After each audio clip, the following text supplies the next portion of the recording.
So here we are now in your Ezine editor, and I'm going to show you a few ways that you can edit the content and personalize your own newsletters. So if we hover over any block of content, these icons will appear. I'm going to go through each one of them in order. First we have the move icon, so we can click and hold this to drag and reorder the content in any way we like. I'm just going to return this up to the top here. We also have the edit block. The edit pane is going to open up on the right hand side when we click this, and a different menu will open up depending on the type of content that you're editing. We also have a duplicate or replicate icon, so if we click that we will make an exact copy of that just below. And we also have a delete icon so we can get rid of different pieces of content. So to edit any content block, just click on it and use the edit icon. The edit pane is on the right hand side. You can edit the content. Now we've set a lot of the stylings for different pieces of content, so if I just click into the text here. So we've set the styles and the settings, so we're going to ask that you don't edit those, but you can edit the text here and personalize your content. You can also view the HTML by clicking this little source button here. Your work will auto-save every 20 seconds, but there is also a save and close option when you're finished editing. So starting from the top of the Ezine, the following properties are standard to every newsletter. You're going to have the logo. This is an image, and you're not going to be changing that. The top menu, so to edit it, you just click in the edit icon button, and you will be able to edit the text and put in a new link. And you're also going to have your main image, and the recommended size of the image we have is 600 pixels by 334. So there are a number of ways you can replace the image, but the easiest way is to drag and drop and just pop it on top there, or you can also click the replace icon. So we're going to recommend that you keep your images simple and use a good, clear main menu image to grab attention. So you should also include a link using the same link as the call to action for the lead story. So there's the call to action there. And we recommend that the link, clickable link on your image is the same as this link here. So you should also include alt text on your image. This is the text that will appear for people who don't download the image. So remember, when you're editing images of people are going to draw in more attention. Your image needs to be big enough for the space. You can edit it when you're in there, but an image that's going to be too small or the wrong size is going to be distorted and not display correctly. So in the main text menu, you're going to edit it the same way. So as I said before, the template is going to look after the styling, so just put in the links and any other content as required. You have your call to action here.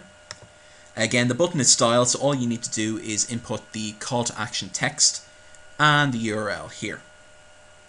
And if I just scroll down, you're going to see the 2-column block setup we have, and that's going to work in exactly the same way as what you've seen above. You're going to have your image and your main text there with call to actions underneath. So we're going to have smaller blocks as well down the bottom here. And as well, we're going to click into here and you'll be able to edit these image and the hyperlink here. There may be some differences with different newsletters, but generally this is the basic layout you'll have with these newsletters. And right down the bottom here, you're going to have your footer with your social media links. The media links are very straightforward. You can add and subtract as many as you have. So if I just click add another service down here, I have a wide array of things I can add: an Instagram, a Tumblr, a YouTube. And also in your footer text here, we're going to ask that you please be aware of your EU compliance laws when editing that.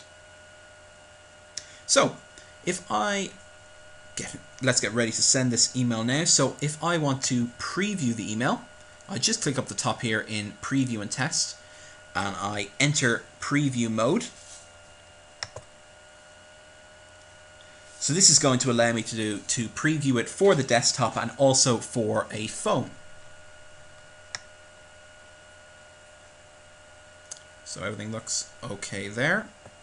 And we can also see it in the phone here. We have a scroll bar here, so we can scroll down and see. And we also have a little rotate button here, which will allow us to view it in the other layout.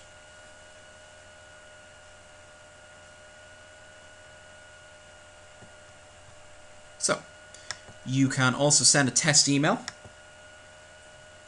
You're entering the email address there, and of course you're going to want to test your emails before you send your finalized version.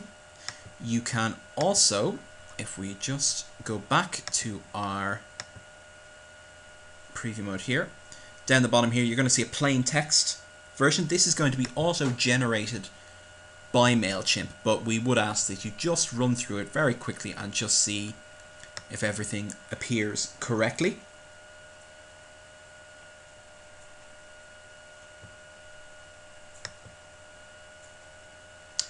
And when we're all done that, we're going to click confirm. And our checklist is going to run here. So we have a list that's going to send to these recipients. We have our subject line set properly. Our replies are set up to go to this email address here. We have our tracking preset. Obviously, when we first designed our email, all the tracking is automatically set up for you. And it's sending a HTML email. We have a plain text version here, good to go. And let's see. So once these details are correct, then you're going to click the send. So we can send now, or we can schedule it in the settings. We've clicked send now. So this is our final pre-launch menu. So we have a campaign here ready to send to 3 subscribers. And if we just click send now, it is going to send our email, and you get a nice high five for doing so.